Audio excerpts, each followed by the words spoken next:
Daniel, capítulo 8, nós daremos sequência na exposição da série Integridade diante do Senhor da História. Essa é uma forma simples de dividir o livro de Daniel. Integridade do Senhor, integridade diante do Senhor, o tom das narrativas do capítulo 1 ao capítulo 6, narrativas que demonstram a fidelidade e a integridade de Daniel e dos seus amigos, no trecho do livro em que se trata de narrativas. Do capítulo 7 ao capítulo 12, nós temos a parte profética do livro. O livro deixa de ser uma narrativa e passa a usar o tom profético, profecias apocalípticas, mostrando um único grande tema, a ideia de que, embora os reinos se ergam e caem, sempre quem está no controle absoluto de todas as coisas, sempre quem é o Senhor da história, é o Senhor nosso Deus. Então, integridade diante do Senhor da história é o resumo simples do livro de Daniel. A narrativa mostrando a parte onde nos convida e nos dá o exemplo de crentes íntegros, mesmo diante de um contexto adverso, e a parte final do livro, a segunda parte, mostrando o conteúdo profético que aponta para essa realidade de que o Senhor nosso Deus é o único Senhor soberano de toda a história.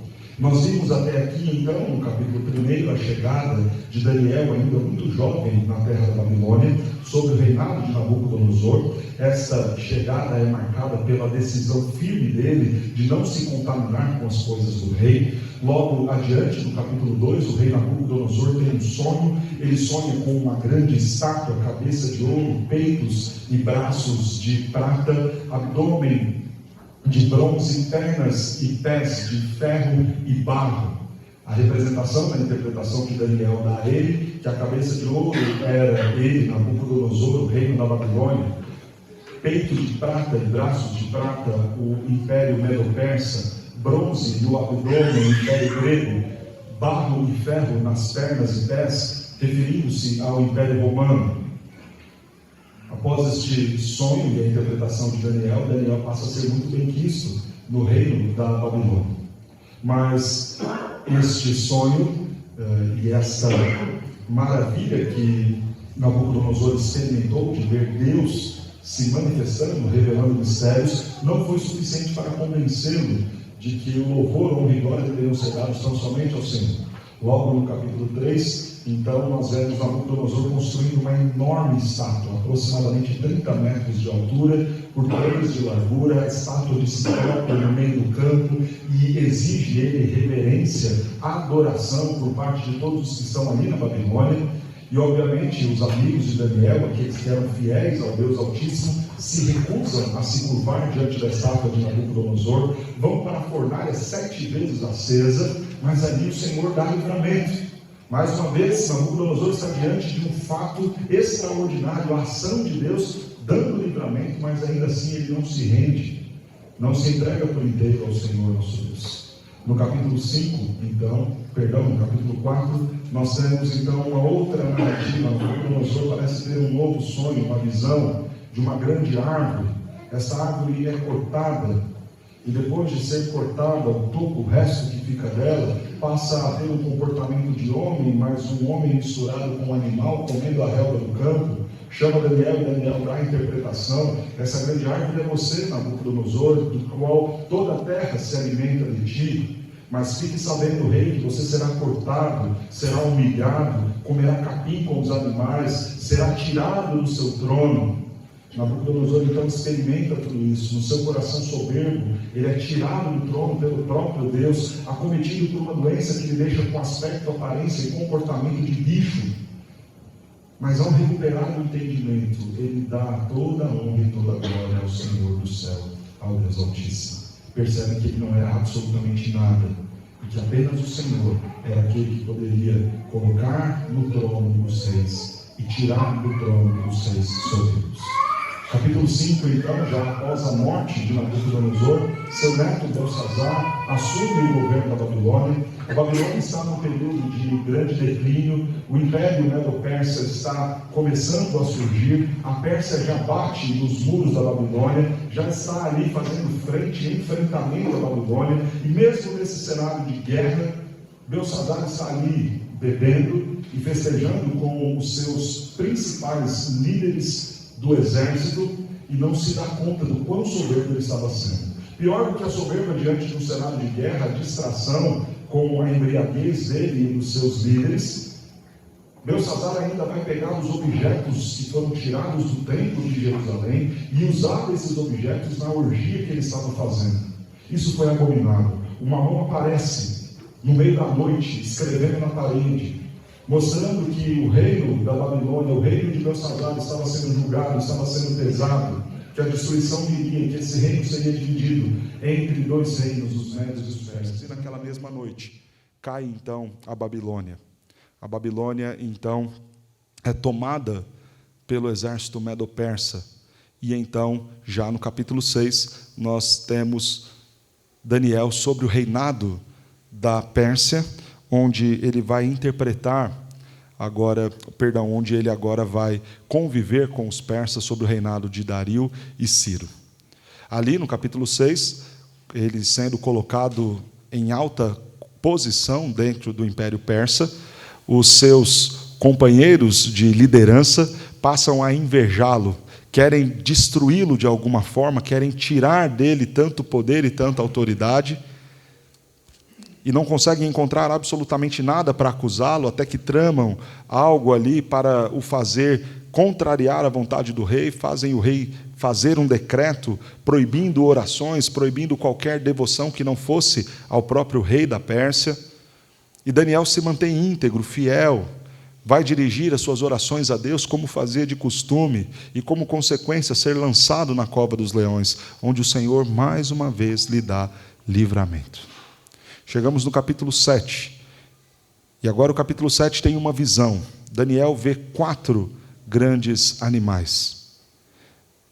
Primeiro, a figura de um leão, a Babilônia. Segundo, a figura de um urso, a Pérsia. Terceira, a figura de um leopardo, o Império Grego. Quarto, uma besta fera, não comparada com nenhum dos outros animais, horrenda, que traz grande temor a Daniel e que é identificada como Roma. A característica desses impérios é que todos eles caem, um por um, e que o Senhor continua reinando em absoluto, sendo Ele o Senhor da história. Nós temos agora, então, no capítulo 8, uma maneira de se ampliar a visão daquilo que foi descrito no capítulo 7. Esse comentário sobre os reinos, em especial agora no capítulo 8, o reino da Grécia e o reino da Pérsia, que já havia sido comentado no capítulo 7, será colocado como que uma lupa para dar mais destaque na história e mostrar a ascensão da Pérsia, a sua queda e a ascensão da Grécia. E depois, também,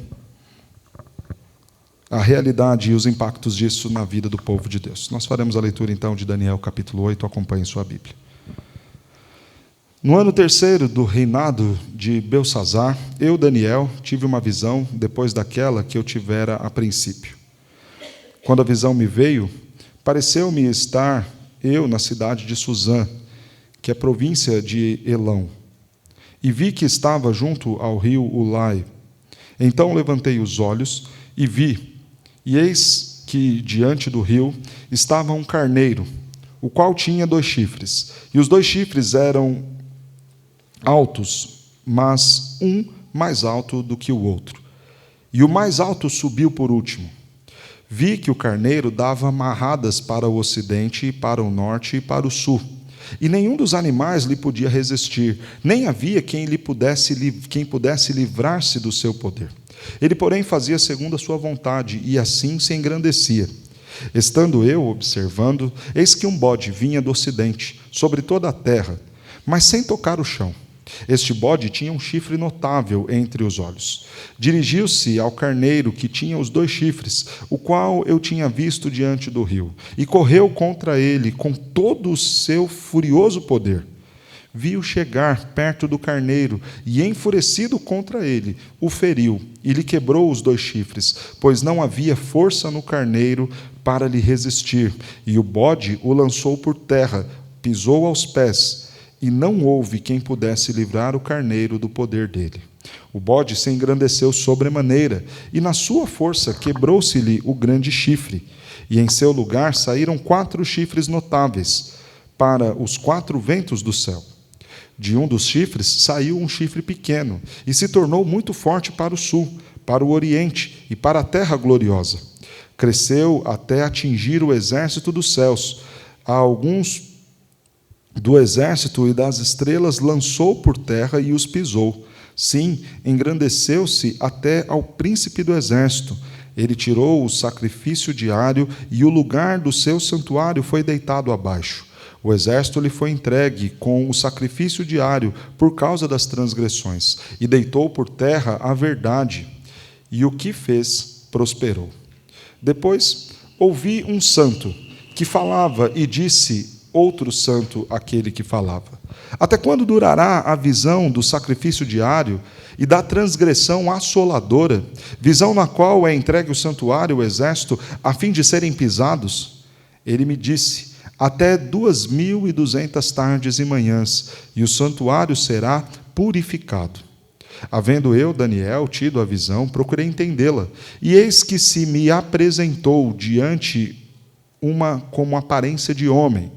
E ouvi uma voz de homem que entre as margens do Ulai, o qual gritou e disse: Gabriel, dá a entender a este a visão. Veio, pois, para perto de onde eu estava. Ao chegar ele, fiquei amedrontado e prostrei-me com o rosto em terra. Mas ele disse: entende, filho do homem, pois esta visão se refere ao tempo do fim. Falava ele comigo quando caí sem sentidos, rosto em terra. Ele, porém, me tocou e me pôs em pé no lugar onde eu me achava, e disse: eis que te farei saber o que há de acontecer no último tempo da ira, porque esta visão se refere ao tempo determinado do fim. Aquele carneiro com 2 chifres que viste são os reis da Média e da Pérsia. Mas o bode peludo é o rei da Grécia. O chifre grande entre os olhos é o seu primeiro rei. O terceiro quebrado, levantando-se 4 no lugar dele, significa que 4 reinos se levantarão deste povo, mas não com força igual a que ele tinha. Mas no fim do seu reinado, quando prevaricadores acabarem, levantar-se-á um rei de feroz catadura e especialista em intrigas. Grande é o seu poder, mas não por sua própria força. Causará estupendas destruições, prosperará e fará o que lhe aprouver. Destruirá os poderosos e o povo santo. Por sua astúcia, nos seus empreendimentos, fará prosperar o engano. No seu coração se engrandecerá e destruirá a muitos que vivem despreocupadamente. Levantar-se-á contra o príncipe dos príncipes, mas será quebrado sem esforço de mãos humanas. A visão da tarde e da manhã que foi dita é verdadeira. Tu, porém, preserva a visão, porque se refere a dias ainda muito distantes. Eu, Daniel, enfraqueci e estive enfermo alguns dias. Então me levantei e tratei dos negócios do rei. Espantava-me com a visão, e não havia quem a entendesse.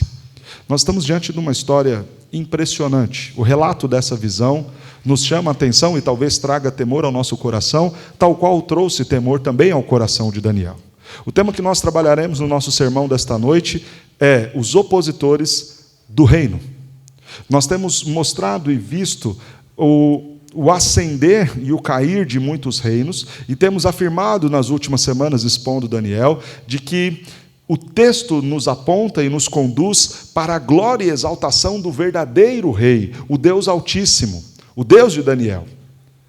No entanto, embora seja certa a realidade do reino de Deus, embora seja certa que após a chegada do nosso Cristo, esse reino tenha sido efetivamente estabelecido, é certo também que há opositores. Quando nós pensamos então em opositores ao reino de Deus, em inimigos nossos, inimigos da sua igreja, inimigos destes súditos do rei, a tradição da igreja nos aponta 3. Primeiramente, a nossa carne. Esse é um inimigo que nós temos. Por vezes nós nos sabotamos.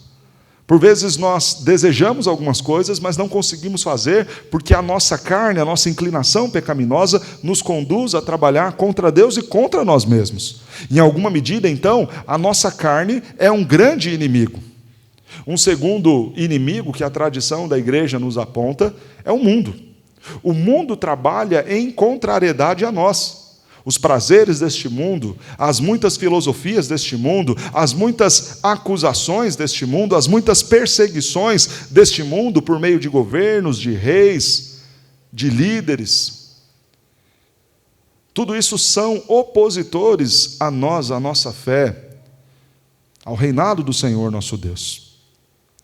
Um terceiro e último inimigo que temos, inimigo das nossas almas, Satanás. Satanás, em alguma medida, se vale do reino deste mundo para se opor contra o reino de Deus.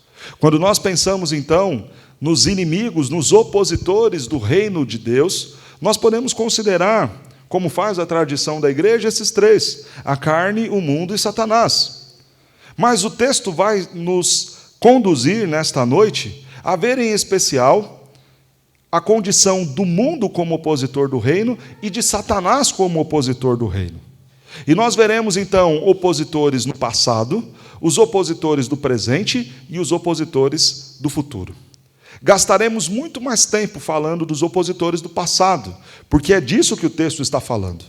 Embora, claro, nós possamos ver, a partir do texto de Daniel, uma alusão, uma indicação para aquilo que será a grande oposição do povo de Deus nos últimos dias, e não é errado considerarmos assim, porque o próprio texto, em alguma medida, fala a Daniel, trata-se das coisas do tempo do fim. Mas, honestamente, trabalhando o texto, nós temos que entender que esta é uma profecia em relação a algo que já aconteceu.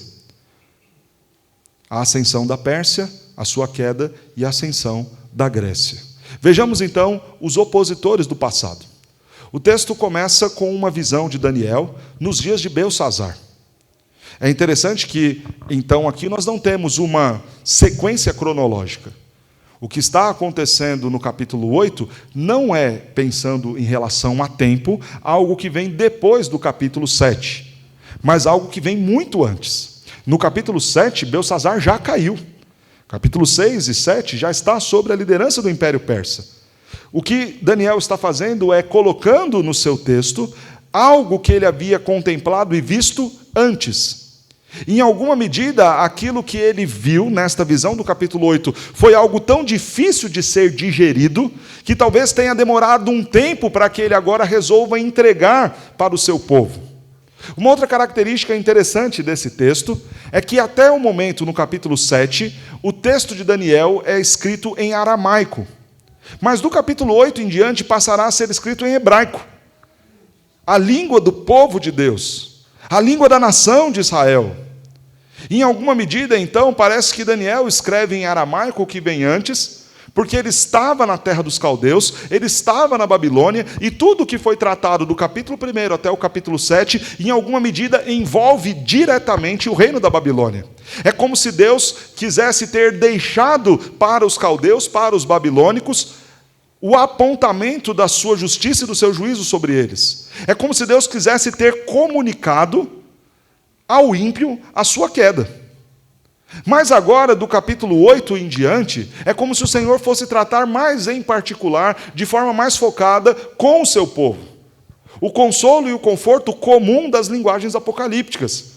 Porque os textos apocalípticos não são para nos dar medo, mas são para trazer conforto e consolo para um povo que estava numa condição de cativeiro e exílio babilônico, e agora saindo dessa condição, já quase no fim do cativeiro, recebendo uma mensagem de esperança, de conforto. Mas aqui ainda é tempo de um apontamento para algo muito pior que viria no final. É interessante, porque se você pensa, olha, pastor, o senhor não acabou de dizer que o texto é para consolo? Como que nós seremos consolados pelo capítulo 8, que fala que se levantará um, que matará os justos, que derrubará o templo? Como que nós podemos ver isso com uma mensagem de consolo? Em alguma medida, é como se Daniel estivesse consolando o povo falando assim, está difícil, está ruim, mas anima, porque pior será o pior serão os dias futuros. Embora esteja difícil a realidade nossa na Babilônia, o que vem adiante é muito pior. Então, não fiquem resmungando e chorando, como se vocês já estivessem vivendo esses terríveis dias, porque esses terríveis dias estão sendo reservados para mais à frente. E é desta forma, então, que o capítulo 8 traz consolo ao povo de Deus. Daniel, então, é levado para Suzã. Ele é levado em espírito. E em Suzã, junto ao rio Ulai, ele vai ter esta visão. O que Daniel vê? Ele vê os opositores do reino do passado. Ele tem a visão de um carneiro. Esse carneiro tem 2 chifres. O próprio texto nos diz que é este carneiro. Verso 20. Aquele carneiro com 2 chifres que viste são os reis da Média e da Pérsia. Ótimo. O próprio texto traz a interpretação da visão. Quem é o carneiro? O Império Medo-Persa. 2 chifres, da Média e da Pérsia. O texto vai dizer que um chifre é relativamente um pouquinho maior do que o outro, mostrando a realidade, porque a Pérsia, de fato, se destacava em relação à Média.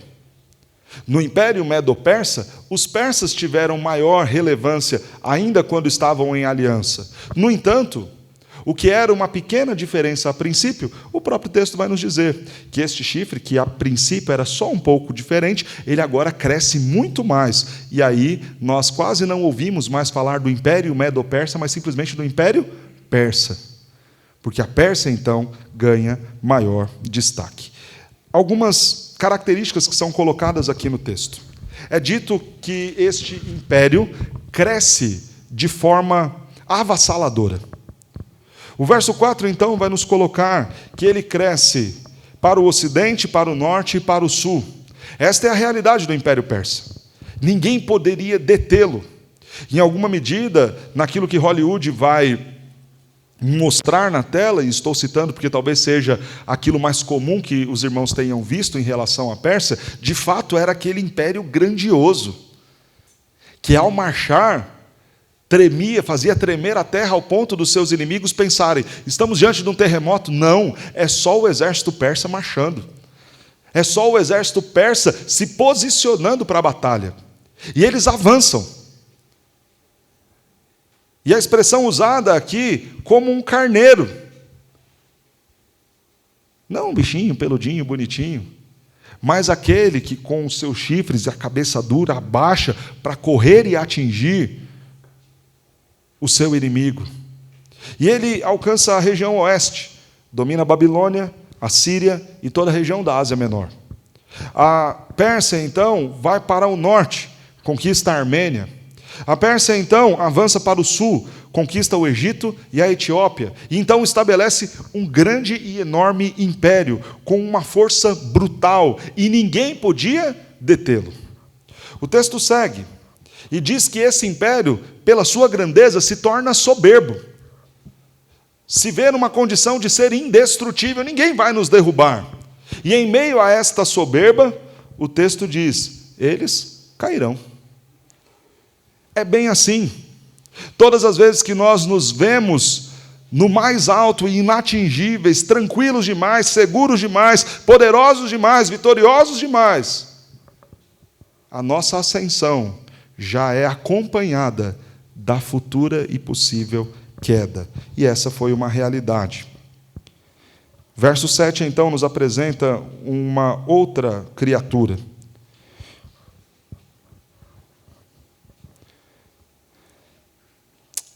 Verso 5, estando eu observando, eis que um bode vinha do ocidente sobre toda a terra, mas sem tocar no chão. Este bode tinha um chifre notável entre os olhos. O texto vai nos dizer de quem ele está falando, versículo 21. Mas o bode peludo é o rei da Grécia. O chifre grande entre os olhos é o seu primeiro rei. Quem foi o primeiro rei da Grécia? Alexandre o Grande. O texto diz, então, que na visão de Daniel, um bode vai aparecer. Esse bode vem correndo em direção ao carneiro. O texto usa uma expressão interessante, os pés não tocam a terra. Tamanha é a velocidade que ele vem em direção para atacar o seu inimigo, que esses pés não tocam o chão, meio que voam. Faz muito sentido com a visão que nós vimos do capítulo 7, a figura de um leopardo com 4 asas, muito rápido, muito veloz, voando em direção ao ataque do seu inimigo. O Império o Império Grego, dirigido por Alexandre, conquista o mundo inteiro, destrói a Pérsia, e tudo isso em apenas 11 anos. Esse foi o tempo de vida da liderança de Alexandre. Alexandre morre muito novo, com 32 anos. Assume, então, a liderança dos exércitos de seu pai, Filipe, aos 21, e com 32 morre. 11 anos depois, então, ele já havia conquistado absolutamente tudo. Este é o chifre notável. E de fato notável, porque não houve homem estrategista como Alexandre. Não houve homem que construiu tantos armamentos de guerra, que tão rapidamente, pela estratégia e pelas suas armas, tenha conquistado tantas terras como fez Alexandre, que deteve e parou o grande exército persa.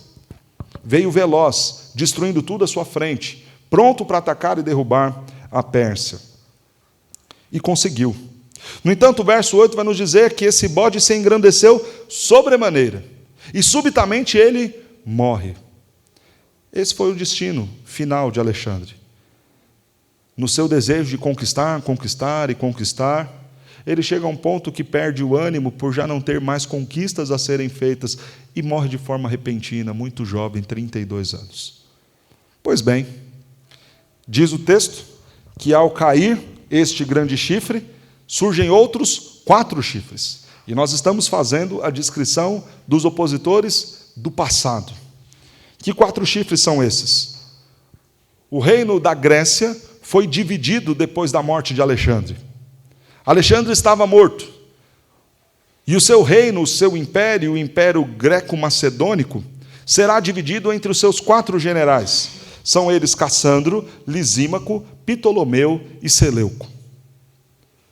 Cassandro fica com as regiões da Grécia e Macedônia, Lisímaco com a Trácia e Bitínia, Ptolomeu com a região da Palestina, Arábia e Egito, e Seleuco com a Síria e a Babilônia.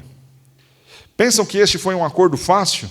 Que eles combinaram em si, tranquilamente, rapidamente, olha, fica com essas, eu fico com aquelas e está tudo certo? Não. Os próximos anos, aproximadamente 200 anos, seriam tempos de guerra e de batalha entre esses 4 povos, estas 4 divisões, grandes divisões, tentando um sobrepor o domínio do outro. Em alguma medida, então, depois desses generais, os seus sucessores estavam sempre em pé de guerra, brigando, tentando um enfraquecer o outro, um dominar o outro, um conquistar o outro. O reino da Grécia, então, agora estava dividido. E na Europa surgia um novo império, Roma. Enquanto os gregos batiam cabeça literalmente, enquanto os gregos brigavam entre si, Roma crescia. Uma nação muito organizada, uma nação muito bem disciplinada, com um sistema jurídico extremamente detalhado, justamente para que não houvessem esse tipo de briga, discussão e divisão interna. Tudo está muito bem documentado, tudo está muito bem tratado. E Roma, então, vai despontar para ser para ser ela a nova grande força e potência mundial. E Roma dominará. Um evento acontece. E o nosso texto vai dizer, verso de número 9. De um dos chifres saiu um chifre pequeno, e se tornou muito forte para o sul, para o oriente, e para a terra gloriosa. Cresceu até atingir o exército dos céus. A alguns do exército e das estrelas lançou por terra e os pisou. Quem é esse chifre pequeno que surge de um dos outros chifres? 4 chifres, a representação da divisão entre os 4 generais de Alexandre o Grande, a divisão do reino da Grécia. Esse pequeno chifre é Antíoco Epifânio, que vem dos Seleucidas, que vem do general Seleuco. O seu pai, Antíoco III, reinava então o reino Seleucida, quando Roma bate à sua porta. ele faz uma incursão não muito bem programada nas regiões da Europa. E na Europa quem já dominava era Roma. Ele comete a besteira de bater nas portas de Roma e atingir as terras de Roma sem ser muito diplomático neste avanço.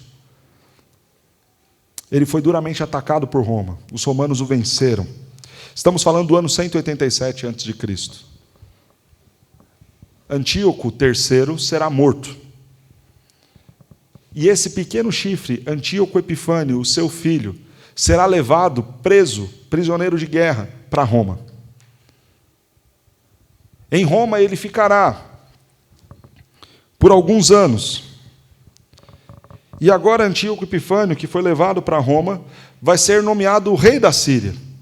Roma permite, dentro de um acordo político, que ele volte a reinar nas regiões da terra de seu pai, mas com um grande objetivo: destruir o Império Ptolomeu, o reinado dos Ptolomeus no Egito. Roma está avançando, o Império Grego está em decadência, Roma consegue acesso ao reino seleucida, leva o filho do rei, ele é o filho legítimo do rei, que estará em Roma, que será em alguma medida influenciado por Roma e retornará para suas terras, para agora, não em nome de seu pai ou de seu império grego, mas em nome de Roma, garantir e conquistar o posto mais importante do mundo, o Egito. Roma precisava se estabelecer como império, mas jamais faria isso sem destruir e sem derrotar o Egito. E como que Roma derrotará o Egito? Por meio de Antíoco Epifânio. Ele lidera então o exército sírio, juntamente com as legiões romanas, indo contra Ptolomeu, um dos generais de Alexandre o Grande. O faraó Ptolomeu, então, claro, não era mais o mesmo Ptolomeu general lá de trás, mas a sua sucessão vai cair, não conseguirá fazer frente. O Egito cai. Quando o Egito cai, então, o caminho estava aberto para Roma dominar o mundo inteiro. E talvez você se pergunte até aqui: pastor, e daí? O que toda essa história tem a ver com o povo de Deus? Sabe qual foi o prêmio que Antíoco Epifânio recebe de Roma por ter conquistado o posto mais importante para que Roma se estabelecesse como império? Ele recebe o direito de governar e reinar sobre Judá, sobre toda a região de Jerusalém. Ele agora vai fazer exatamente aquilo que Daniel vê anos antes, 200 anos antes. Ele vai se levantar contra o povo de Deus. Ele se apresentará como um grande opositor do povo de Deus. Diz o texto, verso de número 11: sim, engrandeceu-se até ao príncipe do exército, dele tirou o sacrifício diário, e lugar do seu santuário foi deitado baixo. O exército lhe foi entregue, o sacrifício diário por causa das transgressões, e deitou por terra a verdade, e o que fez prosperou. Depois ouvi um santo que falava, e aí vai vir a interpretação. Mas veja o que Antíoco Epifânio faz. Primeiramente, Antíoco Epifânio se via como Deus. Enquanto na visão romana era apenas um desejo de avançar e conquistar, Antíoco Epifânio se vê naquela condição: eu fiz um grande feito, conquistei o direito de governar, eu sou um Deus na região de Judá, aqui é o meu pequeno reino. Este foi o pensamento de Antíoco Epifânio.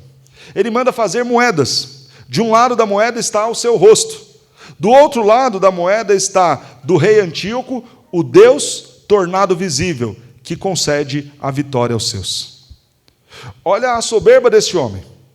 Coloca a sua cara, o seu rosto em uma moeda e diz, no verso: o homem que se fez Deus. Aquele que fez a forma visível de Deus. Ele confere para si, então, um caráter de divindade. E se vê soberbamente como aquele que pode dar e conceder a vitória aos povos. O que mais ele faz? E o nosso texto diz: destrói o santuário do Senhor, põe fim aos sacrifícios, Agora ele entra em Jerusalém e diz o seguinte: não pode mais haver a religião do povo hebreu, a religião do povo de Deus. O templo que havia sido reerguido por Esdras, por Ageu, será interditado. Os cultos, os cerimoniais, os ritos serão paralisados. O povo não pode mais adorar o Senhor. A história registra que 100.000 homens judeus foram mortos por Antíoco Epifânio. Não bastando isso, ele vai profanar o templo. Ele muda o nome do templo. Não é mais o templo do Deus Yahvé, do Deus Altíssimo. Ele coloca na porta, na fachada do templo, o templo de Júpiter, o templo de Zeus. Não satisfeito, ele entra no templo, destrói o altar, e depois de destruir o altar, ele vai sacrificar um porco dentro do templo. Se não bastasse tudo isso, ele ainda vai erguer uma estátua de Zeus dentro do templo do Senhor. Por isso o texto vai dizer que ele fez todas essas abominações. Vai dizer que ele deitou fora toda a verdade, cometeu muitas transgressões, derrubou muitos exércitos. Este é o homem opositor do reino de Deus e do povo de Deus no passado. O texto mais adiante vai nos dizer sobre ele. Quando agora então Daniel vai receber a interpretação do que ele estava vendo, veja o verso de número 22. Mas no fim do seu reinado, se referindo à Grécia, quando os prevaricadores acabarem, levantar-se-á um rei de feroz catadura e especialista em intrigas. Grande é o seu poder, mas não por sua própria força. Causará estupendas destruições, prosperará e fará o que lhe aprouver. Destruirá os poderosos e o povo santo. Não com suas próprias forças, porque Antíoco Epifânio vai não pela força da Grécia, mas pela força de Roma. Não por suas próprias forças, porque ele é um enviado do próprio Satanás para perseguir e matar o povo de Deus.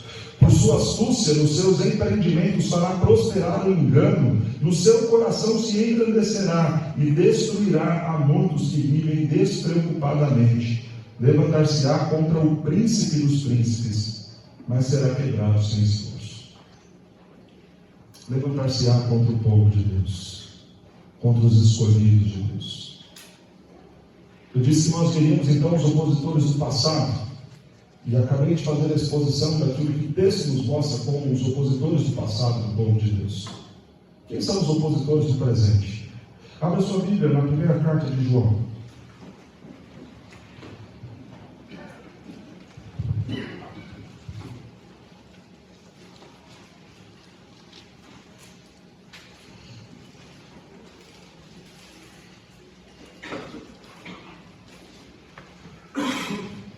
Capítulo 2, verso 18. Diz assim o texto: Filhinhos, já é a última hora, e como ouvistes que vem o anticristo, também agora muitos anticristos têm surgido, pelo que o conhecemos, que é a última hora.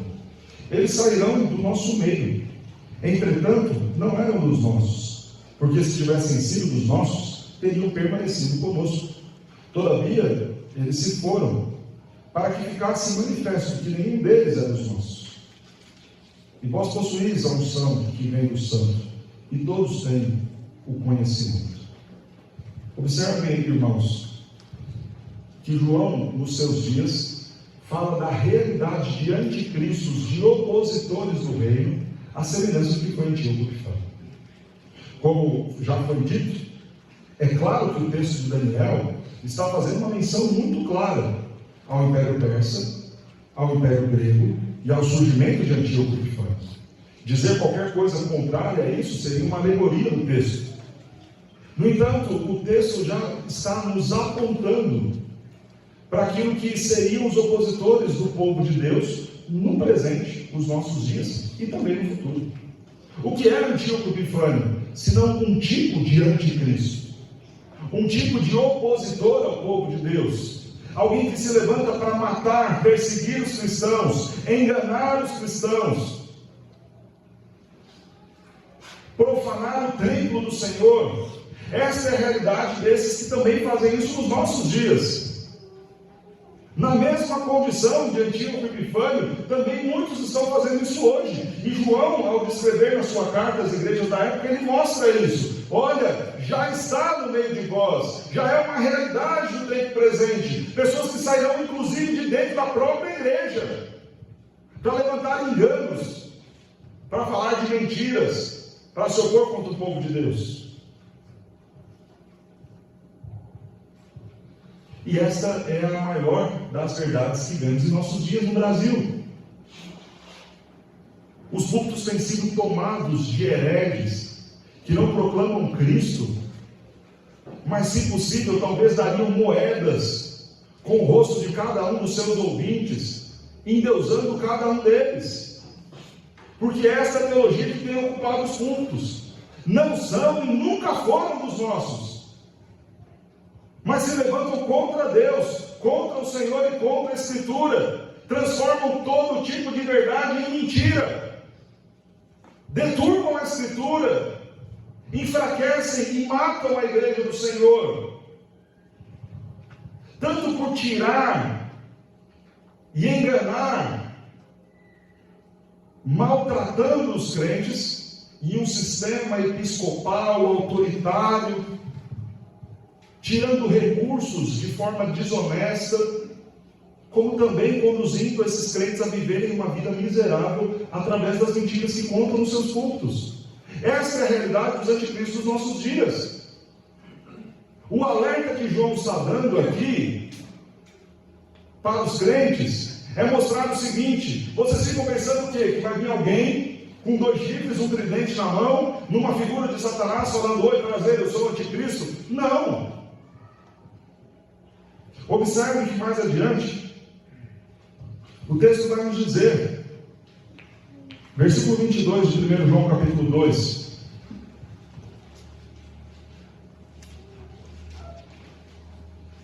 versículo 21, depois da sequência. Não vos escrevi porque não saibais a verdade, antes porque a sabeis, e porque mentira alguma jamais procede da verdade. Quem é o mentiroso, senão aquele que nega Jesus, que Jesus é o Cristo? Este é o anticristo, que nega o Pai e o Filho. Todo aquele que nega o Filho, esse não tem o Pai. Aquele que confessa o Filho tem igualmente ao Pai. Permaneça em vós o que ouvistes desde o princípio. Se em vós permanecer o que desde o princípio ouviste, também permanecereis vós no Filho e no Pai. Qual é o pedido de João? Eles já estão entre vós. Eles já estão pregando contra a palavra de Deus. Eles já estão pregando contra Cristo. O fato de serem eles mentirosos, ocupando o lugar da igreja e falando em nome da igreja, já faz deles anticristos. Essa é a realidade, irmãos, dos opositores em nossos dias. Se nós formos então pensar, quem são esses que se opõem a nós, o povo de Deus, em nossos dias? São aqueles que daqui de dentro saem, com essas muitas heresias que eu acabei de dizer. E são aqueles que sim, lá fora, trabalham contra o povo de Deus. Já é uma realidade de leis sendo criadas para, em alguma medida, frear o avanço da igreja, a proclamação do Evangelho e o ensino das verdades da Escritura. Já não nos é mais permitido proclamar o nome do Senhor em hospitais, escolas e ruas. Quando conseguimos isso, conseguimos diante de muitas e muitas lutas para ter algum acesso mínimo às pessoas e falar de Cristo para elas. Porque os opositores do reino de Deus, com a mesma motivação de Antíoco Epifânio, de fazer calar o povo de Deus, de fazer cessar os sacrifícios de louvor deste povo, já estão trabalhando também nos dias atuais. Por isso, quando nós voltamos ao texto de Daniel, nós vemos a afirmação daquilo que o anjo vai dizer. São coisas de tempos do fim. Foi a realidade dos dias que seguiram a vida de Daniel, são as realidades também do nosso dia. E agora eu quero mostrar para vocês essa revelação um tanto quanto especial. Versículo 13 do capítulo 8 de Daniel. Depois ouvi um santo que falava, e disse a outro santo, aquele que falava: até quando durará a visão do sacrifício diário, da transgressão assoladora, visão na qual é entregue o santuário e o exército a fim de serem pisados? E ele me disse: até 2.300 tardes e manhãs, e o santuário será purificado. Nós temos aqui o próprio Senhor falando a Gabriel, o anjo, a interpretação da visão que Daniel estava tendo. O Senhor está nos alertando, nos alerta também em nossos dias quanto aos perigos que temos. Versículo de número 17: entende, filho do homem, pois esta visão se refere ao tempo do fim. Se aplica em uma medida àquilo que aconteceria logo mais adiante com a Pérsia e a Grécia, mas também aponta para os nossos dias e aponta para os dias futuros em relação aos nossos. Nós vimos os opositores do passado, vimos os opositores do presente, veremos agora os opositores do fim. Abra sua Bíblia em 2 Tessalonicenses.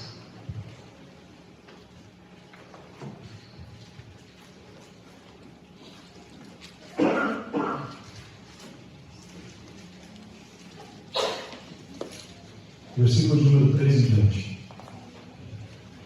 2 Tessalonicenses, capítulo 2, número 3 em diante. Diz assim a palavra de Deus: ninguém de nenhum modo vos engane, porque isso não acontecerá sem que primeiro venha a apostasia e seja revelado o homem da iniquidade, o filho da perdição, o qual se opõe e se levanta contra tudo que se chama Deus ou objeto de culto, a ponto de assentar-se no santuário de Deus, ostentando-se como se fosse o próprio Deus. Não vos recordais de que, ainda convosco, eu costumava dizer dessas coisas? E agora sabeis o que o detém, para que ele seja revelado somente em ocasião própria. Veja que parece uma descrição daquilo que Antíoco Epifânio fez, né? Que se viu como Deus e se assentou no santuário de Deus. Foi o que Antíoco Epifânio fez. Entrou, matou o povo do Senhor, foi para o templo, se assentou lá como se fosse Deus, fez ali sacrifícios, se opôs a tudo que se chama Deus e a toda forma de culto. Assim ele procedeu, e assim será o procedimento do filho da iniquidade, do homem da iniquidade, que se revelará no fim, a figura do anticristo. Veja aquilo que diz agora o verso 7, em 2 Tessalonicenses 2. Com efeito, o mistério da iniquidade já opera, já é uma realidade, já temos opositores no presente, e aguarda somente que seja afastado aquele que agora o detém. Então será de fato revelado o iníquo, a quem o Senhor Jesus matará com o sopro da sua boca e o destruirá pela manifestação da sua vinda. Ora, o aparecimento do iníquo é segundo a eficácia de Satanás, com todo o poder, sinais e prodígios de mentira. Da mesma forma que o Antíoco Epifânio não tinha poder em si mesmo, mas era um poder conferido por Roma, também a figura deste último grande inimigo, grande opositor que teremos, também vem referendado e sob o poder e autoridade de outro, a autoridade de Satanás. E com todo engano de injustiça aos que perecem, porque não acolheram o amor da verdade para serem salvos. É por este motivo, pois, que Deus lhes manda a operação do erro, para derem crédito à mentira, a fim de serem julgados todos quanto não derem crédito à verdade, antes, pelo contrário, deleitarem sinal e injustiça. A característica deste é alguém mau, é alguém que fará oposição ao povo de Deus. Em Apocalipse, capítulo 13, a figura do anticristo é descrita como a besta que emerge do mar. O homem da iniquidade que levantará em força de poder e governo, socorro contra o povo de Deus. Referendado por uma segunda besta, o falso profeta que emerge da terra, que vem para dar validade a tudo que este anticristo faz contra o povo de Deus. As visões filosóficas, as muitas ciências que se opõem ao povo de Deus e dá crédito e valor aos governos deste mundo, que são opositores do Senhor. Irmãos, na semelhança do que Daniel estava fazendo com o povo, o Senhor está fazendo comigo e com você hoje. Em alguma medida nós já temos opositores do reino? Sim. Vivemos talvez o ambiente da grande Babilônia, tal qual Daniel estava vivendo nos dias de Belsazar, que é o contexto do capítulo 8, sim. Um mundo de muitos prazeres, um mundo de muitas orgias, de muita imoralidade, de muita oposição a Deus, sim. Mas saibamos e tenhamos a nossa consciência de que o que vem adiante será ainda pior. Se levantará antes que Cristo volte o inimigo. O símbolo e a marca deste homem da iniquidade é descrito em Apocalipse como 666, o número da besta, apontando para todo tipo de imperfeição. O oposto ao número 7, que mostra a completa perfeição de Cristo, santo, justo e perfeito. O anticristo é terrivelmente mau.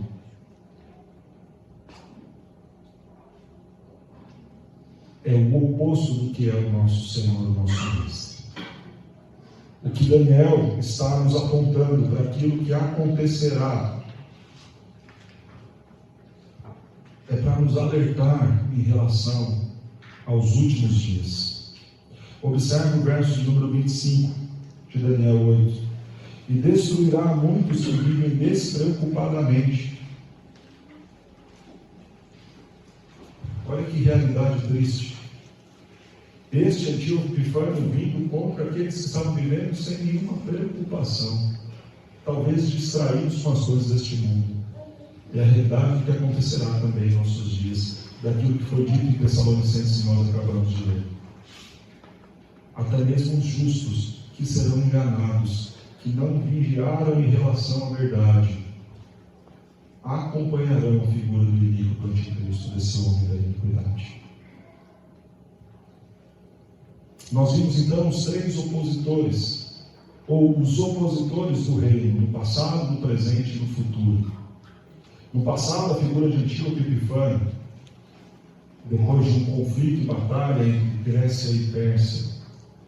No presente, os muitos anticristos que já estão entre nós, saindo talvez de dentro das nossas igrejas, dos nossos cultos, pregando tudo aquilo que é contrário à Escritura. Os de fora, os muitos governos, regras, leis, meios, mídias que têm trabalhado contra a igreja do Senhor e contra a sua palavra. No futuro, a manifestação do anticristo. Nós vimos os opositores do reino. Mas eu quero encerrar nosso sermão mostrando uma verdade consoladora que o texto nos traz. A figura desse santo que fala no verso 13 é a figura do próprio Cristo. O próprio Cristo é o mensageiro que se levanta para revelar a Daniel a interpretação da visão que ele teve. E ele é questionado então por Gabriel: por quantos dias isso durará? E o tempo que é posto aqui, verso número 14, até 2.300 tardes e manhãs, e o santuário será purificado. Esse tempo foi o tempo então que durou toda essa situação de dificuldade, de tristeza para o povo de Deus nos dias de Antíoco Epifânio. Foi o tempo de Daniel até a queda de Antíoco Epifânio, uns 200 anos. Mas quando Antíoco Epifânio então cai, será derrubado pelos macabeus, um povo judeu que lutou pela pureza do templo, pela pureza religiosa ali na terra de Judá, e venceu Antíoco Epifânio e expulsaram exércitos de Antíoco Epifânio. Esse tempo terá uma hora para acabar. E essa é uma verdade consoladora. Ainda que existam opositores do reino, o dia deles estão contados. E veja que mensagem abençoada que o texto nos traz. E o templo será purificado. Porque esta é a realidade. Ainda que alguns se levantem contra o Senhor e contra o seu povo, os seus dias estão contados, e a pureza do povo de Deus será preservada, e os santos do Senhor serão restaurados ao seu estado de dignidade, e a criação que o Senhor fez, que aguarda o dia da sua redenção, também será restaurada pelo Senhor, pelo comando da sua voz, no novo céu e nova terra. É a realidade que, no final das contas, mesmo havendo opositores do reino, o Senhor, nosso Deus, sempre sai vitorioso como Senhor da história. Qual foi o fim de Antíoco Epifânio?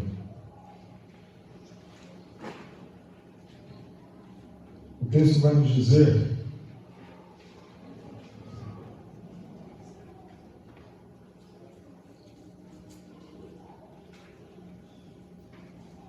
que ele subitamente vai cair.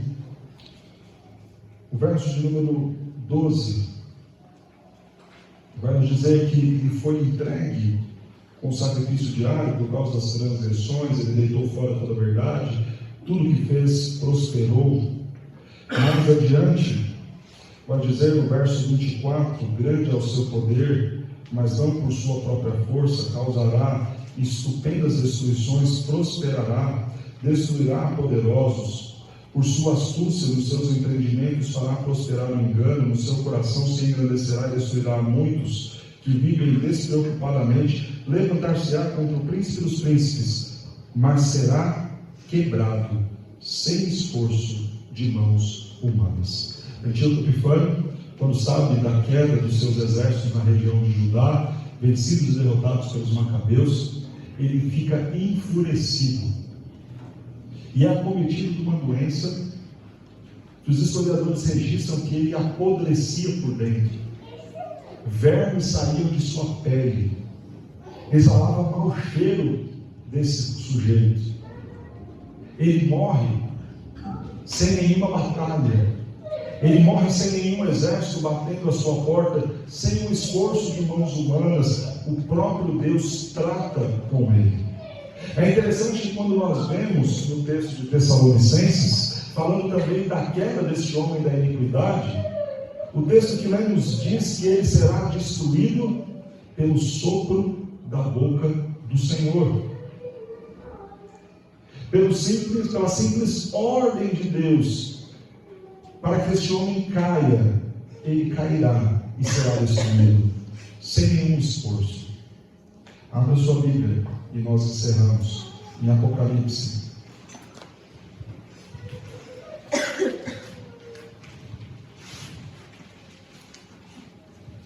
Capítulo de número 19.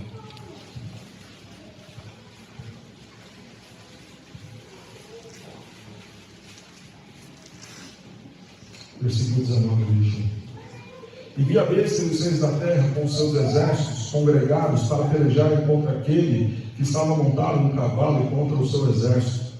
Mas a besta foi aprisionada, e com ela o falso profeta, que com sinais feitos diante dela seduziu aqueles que receberam a marca da besta e eram os adoradores da sua imagem.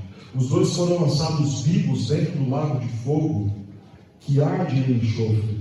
O restante foram mortos com a espada que saía da boca daquele que estava montado no cavalo, e todas as aves se fartaram das suas carnes. Na destruição também deste inimigo futuro será pelo simples comando do Senhor. Eles se organizam, se põem para lutar contra o povo de Deus, para se opor contra o povo de Deus e contra o Senhor Jesus. Mas o Senhor prende a figura deste anticristo, o lança no lago de fogo e enxofre, e os demais destrói simplesmente pela ordem da sua boca. Pelo comando da sua boca, morram, e eles morrem. E são devorados pelas aves do céu. Ainda que nós saibamos e tenhamos a certeza quanto aos opositores, temos a certeza da vitória. O tempo deles está determinado. A vitória do Senhor é uma certeza. Ele mesmo destruirá com a força do seu poder a todos aqueles que se opõem contra o seu reino. O que devemos ficar atentos, vigiemos nessa realidade de que temos inimigos lutando contra nós. Não vivamos uma vida displicente, despreocupados, sem ler a Escritura, sem nos apegar ao Senhor, desconsiderando a importância do culto, a importância da escola bíblica dominical. Quando nós lemos o texto de Hebreus, capítulo 10, nos dá esta ordem: não deixem de congregar. À medida que vocês veem que o dia, o final se aproxima, que a coisa ficará ainda mais difícil, mais dura, mais complicada, que esses opositores cada vez mais se manifestarão contra o povo de Deus, se levantarão contra o povo de Deus, que as mentiras serão anunciadas, que as leis serão criadas contra o seu povo. Não deixe de congregar à medida que vem que os dias se aproximem, mas pelo contrário, considerem uns aos outros. Considere que aqui há aprendizado, que há edificação mútua, que a leitura da Escritura nos alimenta. Considere que o culto traz para nós a edificação, nos põe em alerta, nos ajuda a estar em prontidão na luta contra os nossos inimigos. Então, de aplicação para as nossas vidas, vigiemos e nos apropriemos de todos os meios de graça deixados pelo Senhor para a edificação e crescimento das nossas vidas, para conseguirmos lutar contra esses que se opõem contra o reino de Deus. Nos alegremos com a certeza de que seremos vitoriosos e louvemos ao nosso Deus que nos concede a vitória. Quem é o Rei dos Reis? O Senhor Jesus Cristo. E como Ele conquista o seu reinado? Na cruz do Calvário, morrendo em nosso lugar. Na cruz Ele paga todo escrito de dívida que era contra nós. Na cruz Ele vence todos os seus inimigos. Na cruz Ele conquista o seu reino. E contra o reino de Cristo Jesus não há quem possa lutar contra ou derrubar. Creiamos em Cristo Jesus, sejamos governados e reinados pelo senhorio dele, vivamos para a glória dele, porque certamente no final ele será vitorioso. E se há uma escolha a ser feita, escolha estar do lado de Cristo, o Rei dos Reis e Senhor dos Senhores, e não ao lado dos opositores, porque os opositores serão destruídos, bem como todos aqueles que foram seduzidos pelos seus irmãos.